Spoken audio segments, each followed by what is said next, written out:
My name is Karabo Khakhau, dear National Spokesperson. The Democratic Alliance convened this session today because we believe it is important for us to react to the signing of the Expropriation Act that we saw happening last week, Thursday. We are going to be giving clear directives of what it is that we're going to be doing legally and within the GNU on this matter. And John Steenhuisen, as the federal leader of the party, will lead us in that communication. We're also going to be having a conversation about what it is that we're going to do as far as the ANC's attempt to effect and roll out the NHI. But John is not here alone. We're also joined here by Dean Macpherson, who's a DA Member of Parliament, as well as the DA Minister within the Government of National Unity, Minister of Public Works and Infrastructure, and of course my co-pilot, Willie Aucamp. So I know you guys are really anxious to hear what John has to say quickly, so I'll sit. John, you can take the floor. Thank you very much, Karabo, and thank you very much to all of you who've come out today on this Saturday to come and listen to what we have to say about this very important issue. Ladies and gentlemen, 7 months ago, South Africans were imbued with a sense of great hope and optimism when the African National Congress and the Democratic Alliance came to an agreement and signed a statement of intent to herald a new era of government in South Africa, a government based on coalition, a government based on power sharing. The statement of intent was the document and the basis upon which we gave our support to President Cyril Ramaphosa and voted him into office as the President of the Republic of South Africa on the 14th of June 2024. It was also the basis upon which we entered government in order to keep out the destructive policies of the MK party and the economic freedom fighters, and to contribute to building a better South Africa, a better future, and a better life for all South Africans. This came about after the voters and the people of the Republic of South Africa voiced their dismay with the ANC over their chronic service delivery failures, over the corruption, and over the missteps in government. In doing so, the voters of South Africa deprived the ANC of a majority for the first time in 30 years. Through their votes, the people of South Africa indicated that they wanted parties to work together to build a better South Africa. And I think this point is one which is absolutely worth emphasizing, that this is not a project of politicians. It is an expression of the will of the people of South Africa, who clearly said that they wanted parties to work together in a mutually respectful way to build South Africa and to ensure their interests were advanced. I'm proud to say that the DA continues to uphold our side of the bargain of that statement of intent. Portfolios that are under the control of DA ministers have done more to deliver progress in those ministries in the last 7 months than we've seen the ANC achieve in the last 30 years. Every single day, DA ministers, DA deputy ministers, presiding officers in Parliament, House chairpersons in the NCOP, and committee chairs get out of bed more determined than ever before to build a more inclusive, prosperous, and free South Africa. That is why we are in government, and that is what we are delivering.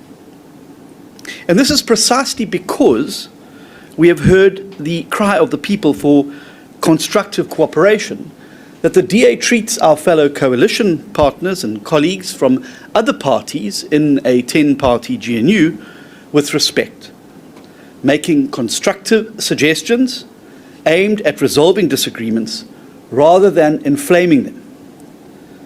As a result of all of this, the green shoots have started appearing in our economy and in the employment statistics.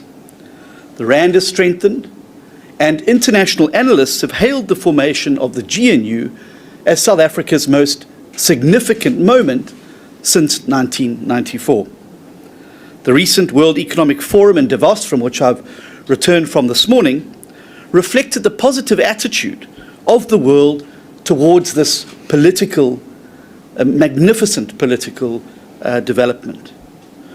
Every day since June 14 last year, the Democratic Alliance has made a concerted effort to ensure the success of the GNU. We have negotiated, we've compromised where needed, because as veterans of coalition politics, we know that no matter how large you are in a coalition, you don't always get your own way. You don't have 50% of the vote, which means that you cannot get everything that you want. At the same time, however, in various press conferences, we have made it abundantly clear that we were in government, in this GNU, to share power, not merely to make up the numbers, for the ANC to continue rolling out the same destructive policies and proposals that have landed South Africa in the situation that it has found itself over the last 2 decades. Now, any coalition agreement is premised on the acknowledgement that the larger party will, of course, have to be prepared to negotiate and compromise where needed, because all parties in the government of national unity represent the interests of a minority. However, after a very promising start whereby President Ramaphosa delayed the implementation of the Basic Education Laws Amendment Act to enable negotiations to continue, recent weeks have made it increasingly clear that the ANC has lost interest in honouring its side of our relationship and statement of intent. Unfortunately, the ANC has taken to openly disrespecting coalition partners and undermining the very trust upon which a coalition agreement is built. In a statement at the January 8th anniversary, President Ramaphosa was quoted as saying that although the ANC failed to secure 50% plus one in the elections, the ANC is still in charge. Just today, the President opened the ANC's Lekgotla by saying that the GNU exists to implement the NDR, the National Democratic Revolution. Now, not only is a statement like this incorrect, it is immature, but it also does not accord to the letter and spirit of the statement of intent.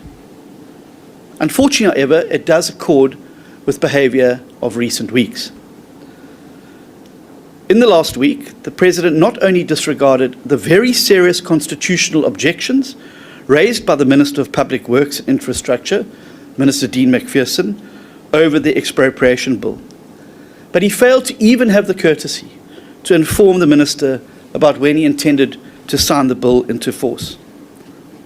Similarly, a few weeks ago, I personally wrote to the President about the contentious National Health Insurance Act, which, despite the fact that it was raised very clearly in the negotiations going into the agreement, despite the fact that there was agreement by all parties that there would be continued negotiations about it, we're met with TV screens at airports rolling out that the NHI is here. That does not accord to the spirit and intent of negotiation, compromise, and cooperation. In the correspondence that I addressed to the President, I made a number of constructive proposals for consideration because, as a Democratic Alliance, we want universal access to basic health care for all South Africans, regardless of their income. However, the NHI in its current form, which seeks to destroy private medical aids and tax credits and to launch an assault on the private medical sector, is not the way to go. If anything, Operation Vulindlela has shown us over the last few years, it is indeed a public-private partnership and cooperation that leads to greater successes in government.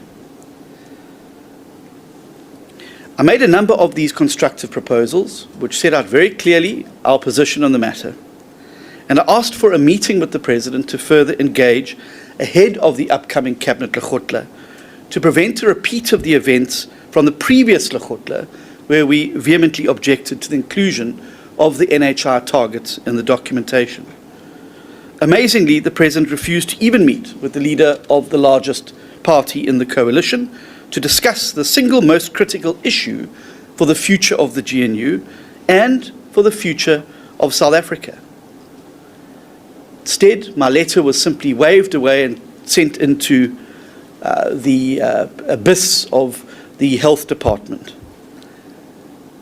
And that leads me to the next point, because the same place my letter was sent to has been met with a really odd response. Instead of engaging respectfully and maturely to find solutions, the ANC Minister of Health, Aaron Motsoaledi, declared war on the GNU in front of the world at Davos this week.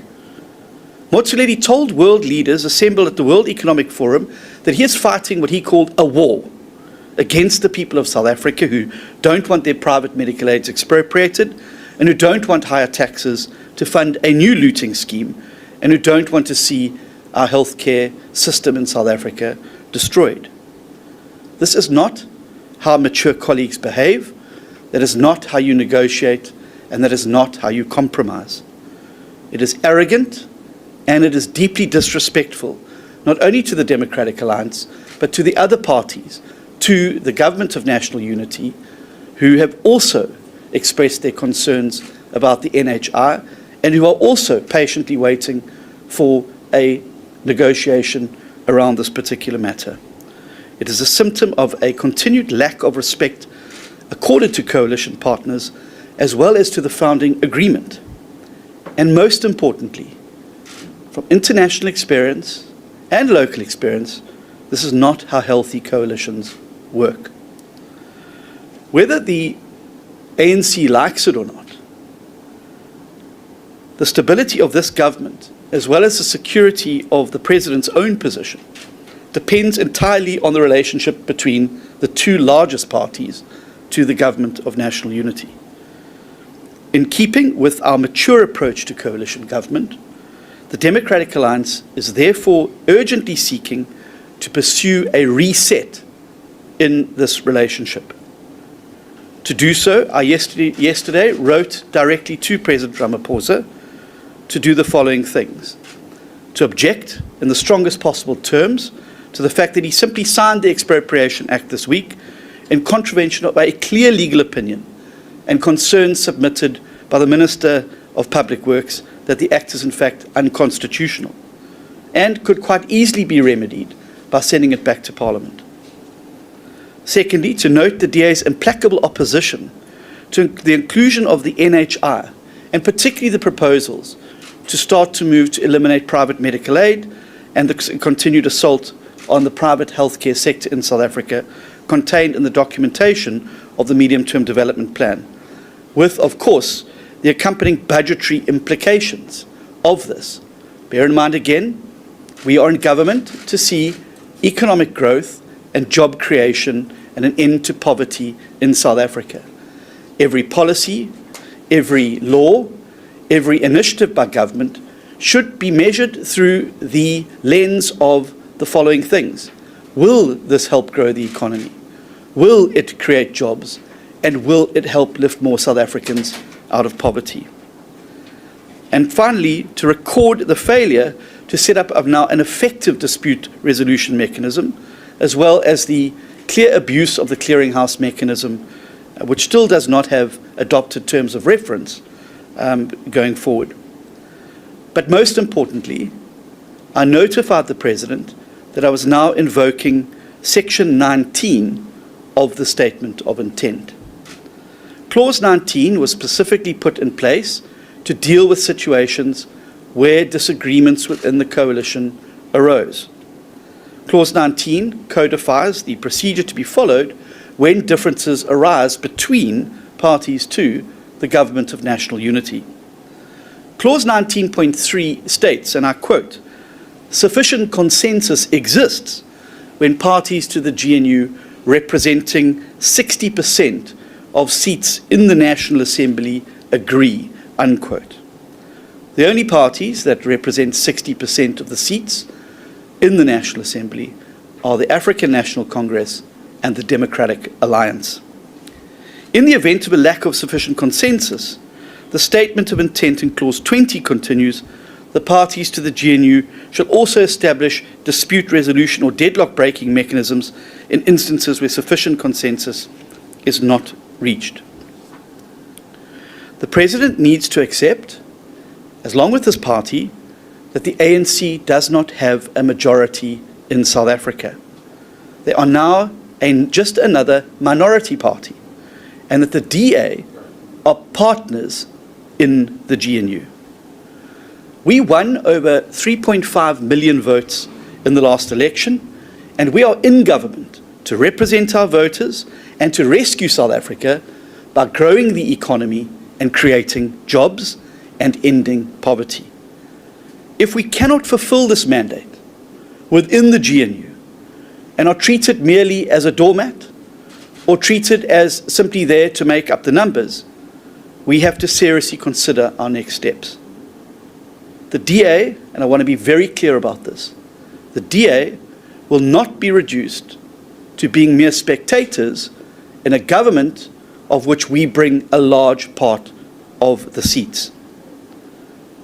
I want the people of South Africa to know that the DA does not take this step lightly.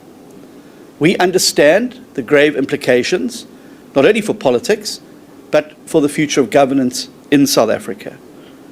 The seriousness of this situation demands that we do engage other parties in the GNU too, who, like us, have publicly come out against the acts of the recent week, and particularly the IFP, who have now come out very strongly against the Expropriation Act too. We are invoking Clause 19 in pursuit of an urgent reset in the relations, because South Africa deserves a functioning coalition where partners treat each other with respect in pursuit of the solutions to the country's many pressing problems. The solutions must work to undo the failed policies of the past 30 years and set South Africa sailing on a new path of hope, prosperity, and opportunity for more South Africans. It is also not good enough to stand on the world stage and take the bouquets for the formation of the GNU if you are unwilling to domestically put in the hard yards that are required to make coalitions work. Under the GNU now, it is time for a reset that treats all parties to the GNU as key players in the decision-making processes of this government and the policies and practices that it will pursue. It is also a time for new policies and for a new direction for South Africa, away from the failed policies of the past, and that is precisely why the GNU was met with so much hope and excitement. And it's that hope and excitement that we wish to give a greater opportunity to through a reset in these relations. If the reset is not possible and we remain unable to be able to play our part in the growth and jobs agenda, if our ideas, if our solutions are merely waved away with the hand of the national democratic revolution, then we too will have to reconsider our options and how to best serve South Africa in this situation. It is my fervent hope that the coming week will see a coming together of the ANC and the DA, as well as the leaders of other parties, to adopt a far more cohesive, collaborative partnership towards governing South Africa and to implementing a new policy agenda that will bring the jobs we need, that will grow the economy in the way we need it to grow, and which will lift millions of our citizens out of poverty and into a new era of hope, opportunity, and prosperity. Thank you very much. Thank you very much, John. Colleagues, I'm now going to hand over to Dean Macpherson, who's going to give us politically an overview of himself as a DA cabinet member whose department is now responsible for overseeing the Expropriation Act and how that affects South Africans and where we stand with that as the Democratic Alliance.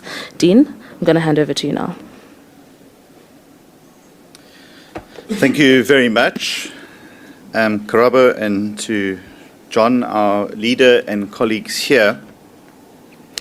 Let me start off by saying that I am in government at the behest of my party, the Democratic Alliance, and I'm here to serve the interests of my party and the 3.5 million voters that sent us into government, and to serve the broader interests of the public.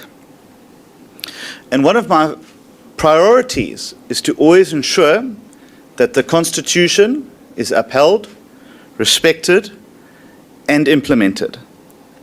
And so it was that in mind, and with my oath of office that I took to be a faithful counsellor to the President, I embarked on a consultation with his office regarding the expropriation bill then, to ensure that I was satisfied with the advice that he may have received in the sixth administration, and to ensure that my office was on the same page in terms of its legality or constitutionality. With that in mind, on the 5th of December, I provided the President with a comprehensive legal opinion by one of South Africa's foremost senior counsels in public law, which outlined a fatal constitutional problem with the then bill. I suggested to the President, in terms of my counsel, that he should refer the then bill back to Parliament in terms of Section 79(1) of the Constitution, to ensure that those issues and those fatal defects in the bill were rectified. On the 21st of January, I received a letter from the President to simply say that after careful consideration, the bill meets constitutional muster. 2 days later, via a social media post, I became aware that the bill had in fact been assented to. That was the first time I became aware of it. It was the first time that the leader of my party became aware of it, and the partner of the second largest party in the government of national unity. What is clear, however, is that individuals with my department were either tipped off or made aware that the bill was going to be assented to, because there was a press release ready that was not authorized by myself or my office, which in fact completely contradicted the President's own press statement, spoke about greedy landlords, spoke about evicting people, farm workers being able to claim land, talking about taking land from people, and so on. There were also a number of graphics that had also been prepared. Now, never in the history of government has anyone other than the Minister responsible for legislation communicated on that particular piece of legislation. So it was incredibly unfortunate and regrettable that myself, as the Minister who had taken the opportunity to counsel the President in terms of my oath of office, was not taken into confidence that the bill would be signed or assented to, but other people were. That being said, it's important that I highlight what was found to be unconstitutional with the bill. And I'll take you through the points as in a lay process as best as I can. But if effectively there is a contradiction in the sequencing of how expropriation is supposed to take place between Section 7, 8, and 19. Section 19 envisages that where the expropriating authority and owner do not agree, that the amount of compensation to be paid, that there is a process to take place. That firstly, the parties must attempt to settle the dispute by mediation.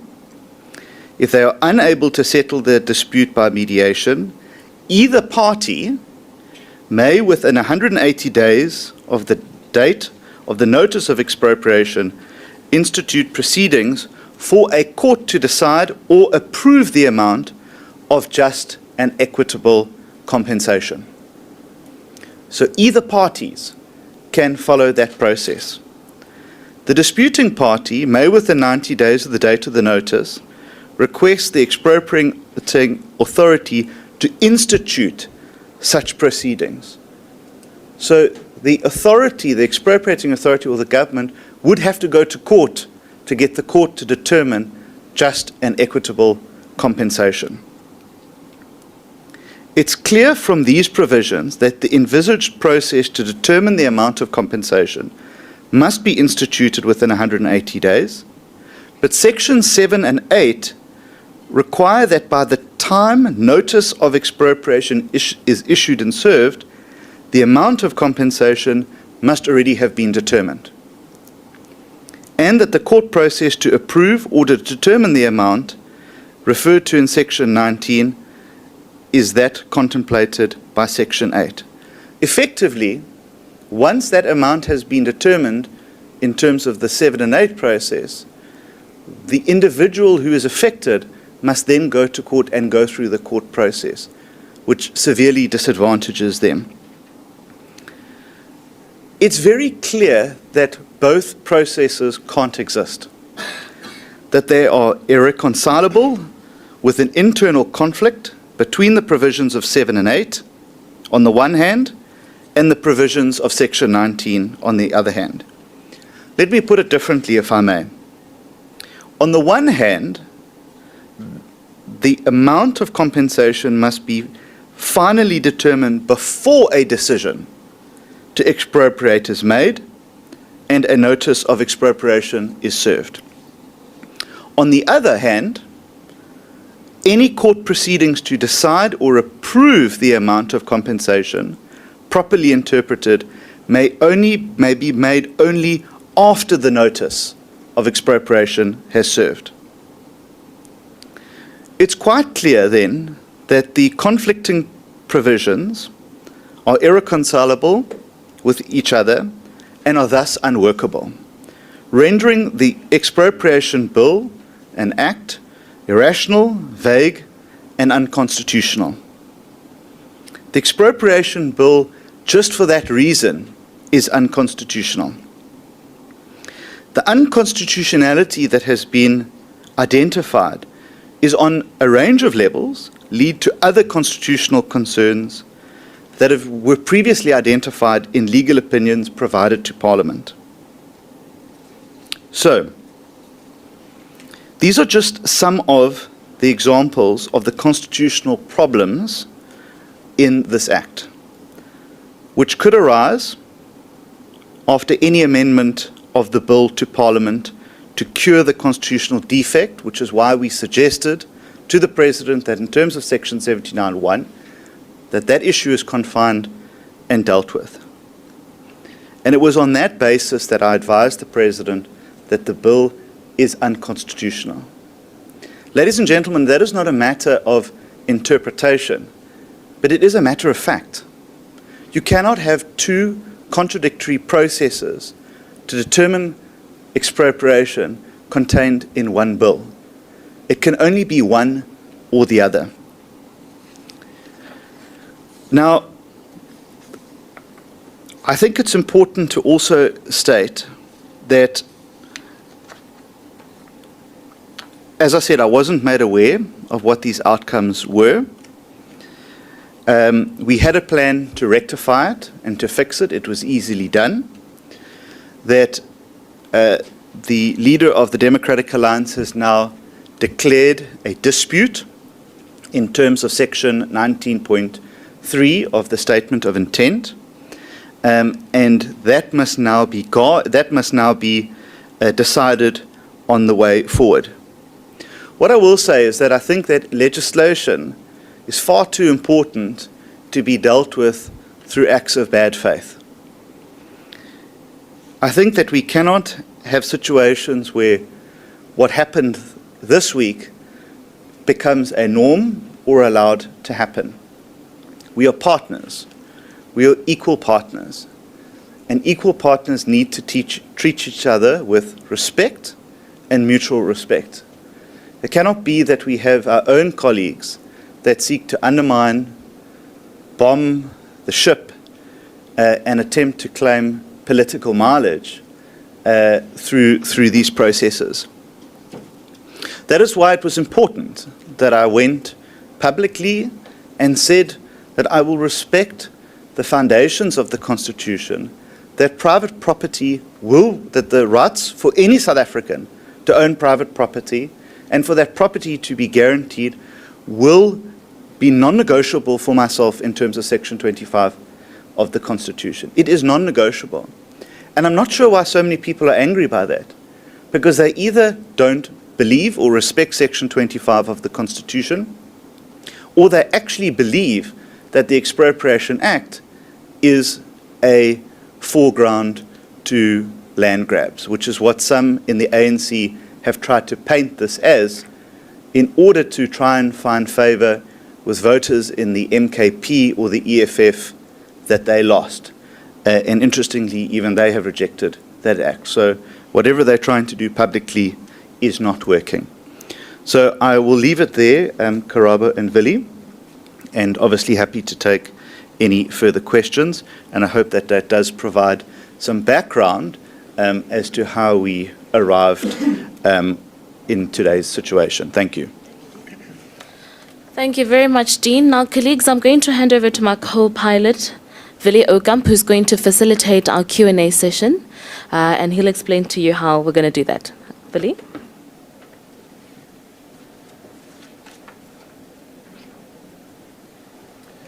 Thank you, Karabo. Thank you for everybody for being here today. We really appreciate the outcome. We are going to take questions to both John and Dean. You will direct the questions to me. I think we will take 3 at a time. We'll see how many questions there are, and then offer the opportunity for those questions to be answered. I would like you to please just state the name from the news, your own name, as well as the name of the news outlet that you represent, and also to whom you direct your question. I will then decide whether we must get somebody else to answer that question, but if you can do those things, your name, your news outlet, as well as the person that you are directing your question to. Let's start there at the back. Good afternoon. Paul Becchiato from Bloomberg. John, is the DA delivering an ultimatum to the ANC and President Ramaphosa? If so, are you going to give them a timeline and a date in which to reset, by which the GNU has to be reset? Thank you. Thank you, Paul. I've got you in front. Just 3 quick questions for clarity. Number one, Sine from Daily Maverick. 3 quick questions of clarity. The first one, the DA announced that they would throw up legal papers. Has these been filed, and at which court? The second one, the IFP has also opposed the expropriation bill. In their statement, they have said that they will take this to the GNU clearinghouse. Was this a consideration of yours, and will you be doing that? And then to Minister Macpherson, you talk about individuals within your department. Please just clarify, are you talking about your Deputy Minister? Thank you very much. Hi, Leanne Chanson from Heart FM. To John, firstly, if your demands are not met, could this spell the end of the GNU or the DA's withdrawal from the GNU? And to Dean, the Expropriation Act or bill before, as I understand it, clauses 7 and 8 is when an amount is agreed to by the expropriating authority and those who it's being expropriated from, and 19 then goes to the courts when no amount is being agreed to. Did your legal opinion find something different? Right, thank you very much. There are 3 people that asked questions, but there are more than 3 questions. So, John is asking whether the Daily Maverick can just repeat what was directed to himself. The first 2 questions around the GNU clearinghouse and then the court act. Okay. Right, I'm going to ask John then to first reply to Paul and to Sinead as well as Leanne, and then I'll give Dean his chance as well. Great. Thank you very much, and thank you for the question, Paul. Let me be very clear. This isn't an ultimatum. It is a mature call as a partner in the Government of National Unity for a reset in the relations, where we are respected and treated as partners in this Government of National Unity and not as spectators. And it doesn't matter whether it's foreign policy, it doesn't matter whether it's government policy, and it shouldn't matter if it's regulations.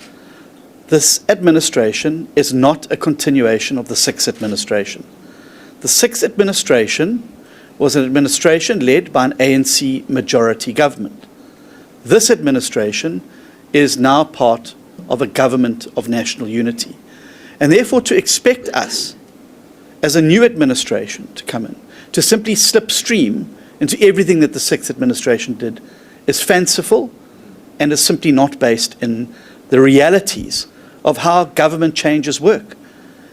What is the whole point of an election where citizens vote to change their government, and that new government is then expected just to carry on implementing the policies of the previous government?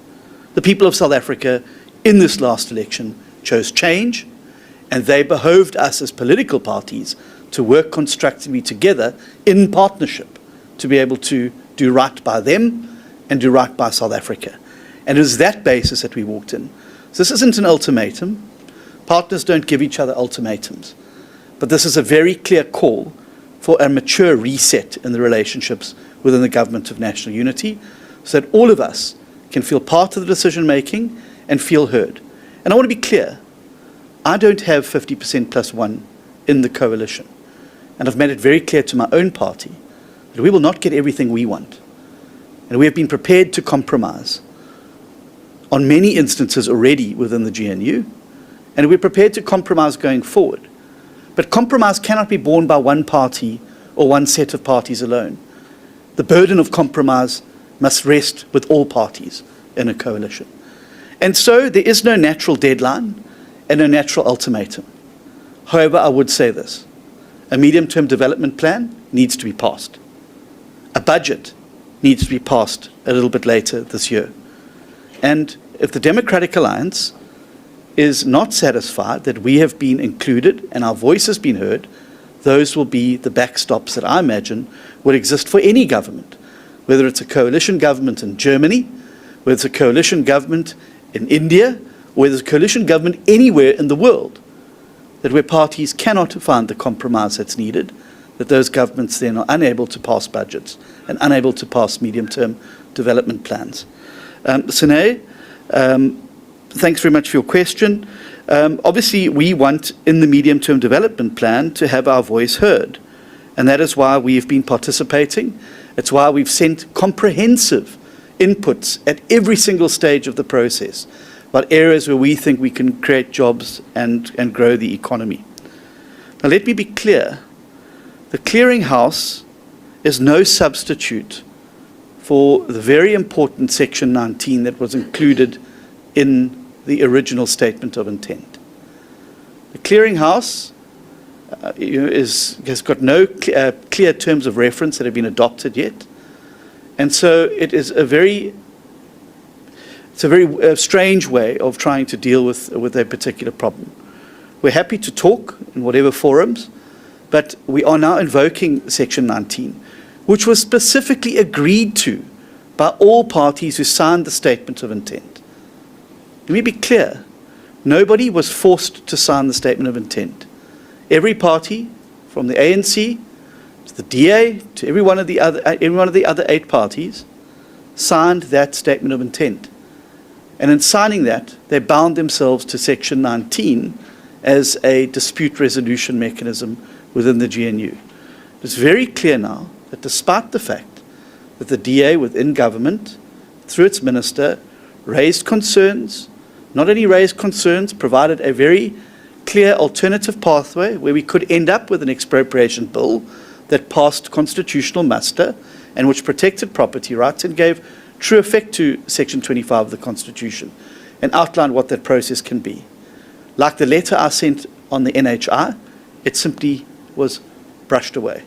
And that is not how partners treat each other. It's not, and no matter how many clearinghouses you have, that's not how you run a government. Leanne, as I said, I'm calling for a reset in the relations. Not saying that we are about to walk out the door, but I am making an earnest, heartfelt, and conscientious appeal to the President, who got elected with votes from my party in the National Assembly, and who would not have got elected had the Democratic Alliance not made our votes available to him, to please listen to us, to take us into his confidence, and to allow us to play our role as full partners in this. We are not there to implement the NDR. We never signed up to the NDR. We never signed on a dotted line in the statement of intent that said the policies of this government will be the NDR. No, not at all. What the statement of intent said, that we would work to have evidence-based decision-making. It's very clear there. Nothing about the NHI is evidence-based. It exists today without even an understanding about what the budget implications of it are. So you're about to rush off and destroy an entire private medical sector in South Africa, to potentially destroy the entire healthcare ecosystem in South Africa, including the public healthcare ecosystem, when doctors start to leave in large droves, and we end up with great medical shortages, with very little evidence to show that it has worked. That's what we signed up for: evidence-based policy making, evidence-based decision making. And that is clear as black and white in the statement of intent, and that is how we intend to proceed if this government of national unity is to be a true government of national unity, and not just simply an extension of the Sixth administration with some different faces sitting around the table. Thank you. So now the answer to your question is yes. I have also raised my concerns in a 3-page letter to the President last year, but have received no feedback on that. Leanne, in terms of 7 and 8 verses 19, let me say the problem with 7 and 8 is that the expropriating authority could say that the value is nil, when that is not the true or fair or just or equitable value. And then it is up to the individual affected to then go and fight that themselves. And that in itself is not just and equitable. Whereas in Section 19 allows the individual affected, it allows for a structured mediation and negotiation process that involves the court to determine the just and equitable outcome. And so they are vastly different from one another.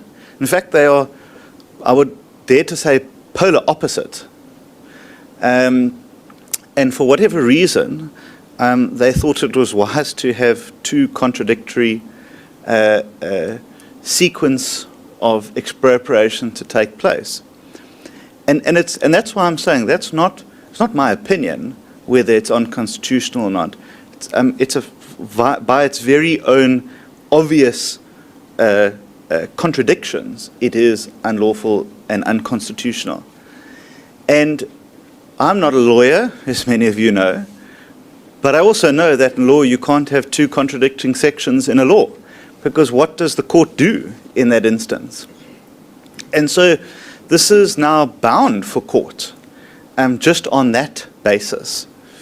So I think it's unfortunate. I think that an opportunity was missed to rectify it, and I would just leave it at that. Thanks.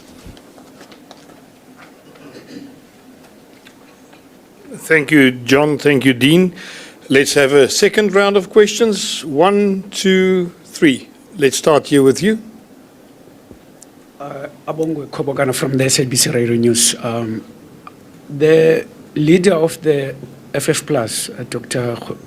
Peter Groenewald, yesterday told us that he will be writing letters inviting some various political parties in Parliament to actually refer the Expropriation Act to the Constitutional Court to determine its constitutionality. Will you then accept that invite if then you are approached by the FF Plus? Thank you. Thank you very much. Good afternoon, Llewellyn Prince of Netwerk 24. My question is directed to the Minister, Macpherson. Just in terms of, I hear the DA declaring a dispute with regard to this expropriation bill, and also the fact that you also have concerns and have a legal opinion that the bill is unconstitutional, but the President has signed the bill. And you as the Minister and your department as the implementing department have to implement the bill. So where does it leave the bill itself at this stage? Are you going to implement? Are you going to take it to court? Or what is the next step with regard to the bill, because it has been signed now? Thank you. Thank you very much. Last one for this round here. My colleague from the SABC touched on the unlawfulness and the fact that the Act is not, the Land Expropriation Act, in the DA's opinion and other political parties, is not constitutional. How soon can we see papers being filed in the Constitutional Court? Thank you very much. Was that question directed to John, or I'll direct that to John? Okay. Thank you very much. So we've got Bongwe, Llewellyn, and Aisha. John, if you can take over there, thank you. Thank you very, very much for that. We'll support any process that leads to the constitutional determination of this bill. However, I don't think that we need to go through those processes. I think we can approach the Constitutional Court through the legal processes there in order to that. But we will work together with all parties. And I think it's instructive in the question that you ask that yet another party outside of the DA and the IFP are unhappy about the way this has unfolded. And had we been able to have the opportunity to sit around as leaders of these political parties and have a conversation about this, instead of having the conversation with you today, I think it would have been a much healthier way to resolve the matter. And I think we could have found a way forward. But what we are seeing is a government that is just continuing to carry on as if nothing changed in the election of last year. And that cannot be right. That now certainly three of your larger coalition partners are aggrieved that they now have to seek other mechanisms to deal with it outside of a mature adult conversation between the leaders of the party shows that there's clearly something wrong. In terms of the papers, please forgive me, I've landed 2 hours ago from Davos. Helen Zille, as you know, as the chairperson of the Federal Executive, handles legal matters. And there are several briefings, I'm sure, that, as you're aware of, that I'm awaiting since my landing here. And obviously, once that process is clearly defined, we'll be able to release that to the media. But I can just tell you this, from our side, this situation, this bill will not stand. And we will not stand to watch this type of legislation being passed, not on our watch and not while we are part of government. And whatever mechanisms we have, both legal and political, to resolve this situation, we will do so. I think I've dealt with those here. Thank you, John. I can just, on that question with regards to the legal papers, I understand John only landed at 10 o'clock this morning. I wish it was 10. Was it later? 12. I can confirm that the Democratic Alliance gave instructions to our lawyers, who have also provided us with a legal opinion on this, and have clearly stated to us that this act is not mustering constitutionality, and they are in conjunction with us drafting the papers to test the constitutionality of this. The Democratic Alliance made it very clear that we will do everything in our power to fight this, and going to courts is one of those steps. Dean, I'm going to hand over to you to answer Llewellyn's question. Thank you very much. Thanks, Llewellyn. Well, I think that now that a formal dispute has been declared in terms of the statement of intent, I'll have to be guided by the parties now in the GNU on what the next step is. But what I would say is, I see the Deputy President of the ANC did an interview today saying that if I'm not going to implement the bill, then I should resign. There's only one person who will tell me to resign from government, and that is the leader of this party. No other leader or no other member of another political party will tell me when or how I should resign. And it is that sort of arrogance that I think is unhelpful in the GNU, and I think makes for unpleasant sort of encounters with one another. We are all here to do a job. We all have views on the job. I don't give my views on the Deputy President's performance or lack of performance. I keep that to myself.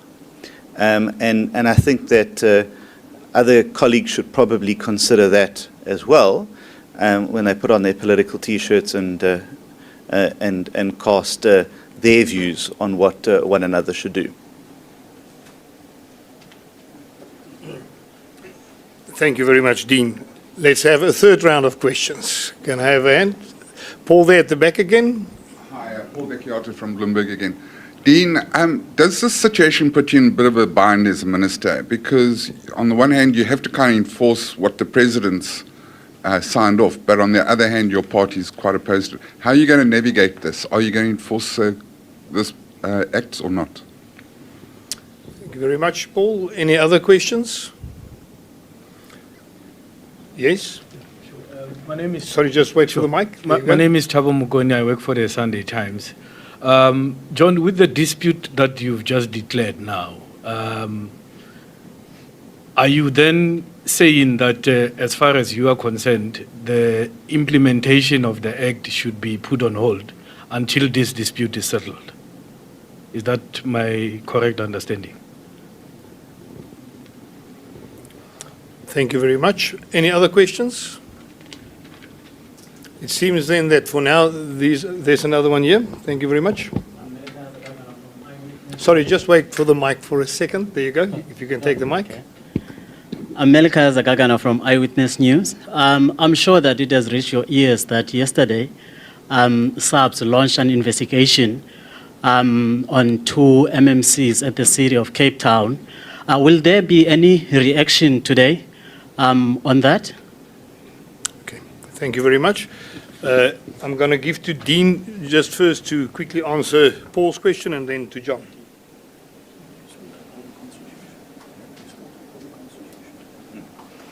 I think, Paul, let me say again that a dispute has been declared, and I await further guidance now from the parties that are actually signatories to the statement of intent, because it's not just the DA that has a problem with this.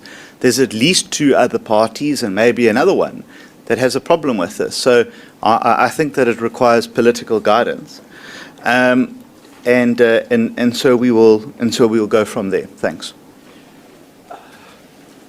Thank you, Willie, and thanks a lot.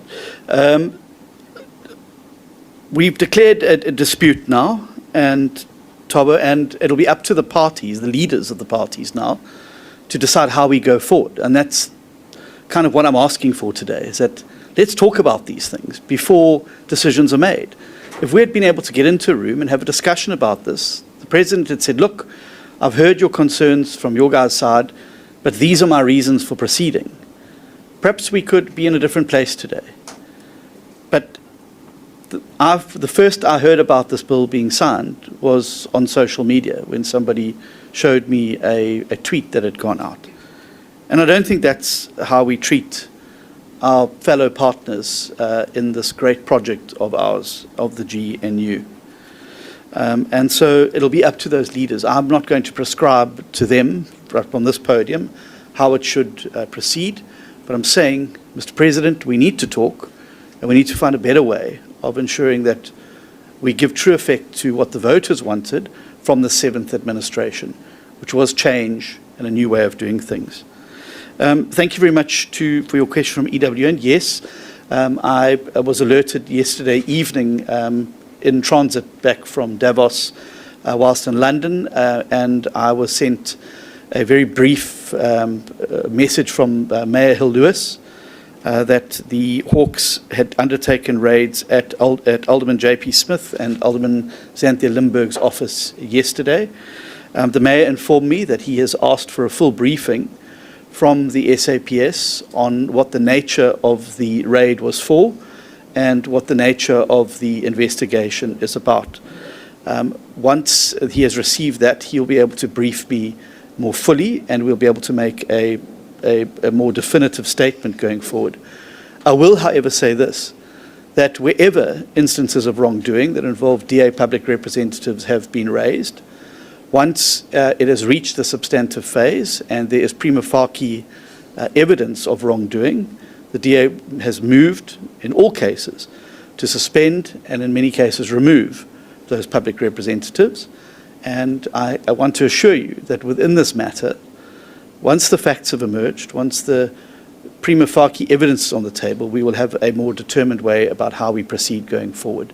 At the moment, it remains speculation, but it is a matter which I'm certainly watching closely, and it's a matter which the party will deal with incredibly seriously and diligently, as we have always done in cases of this matter.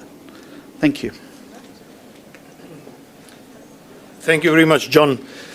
Colleagues, that brings us to the end of the question session. I just want to say the following. It is very clear, if we look at the determination of which the DA ministers are bringing to the table within this cabinet, it is clear that we are here to rescue South Africa.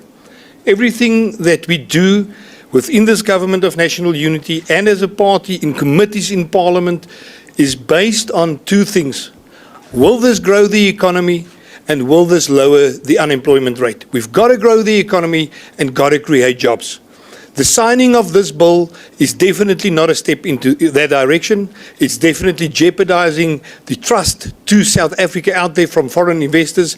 We've got to turn South Africa around, and we've got to keep on doing the right thing. Thank you very much, John. Thank you very much, Dean. This then brings us to the end of this press briefing. Thank you very much, colleagues.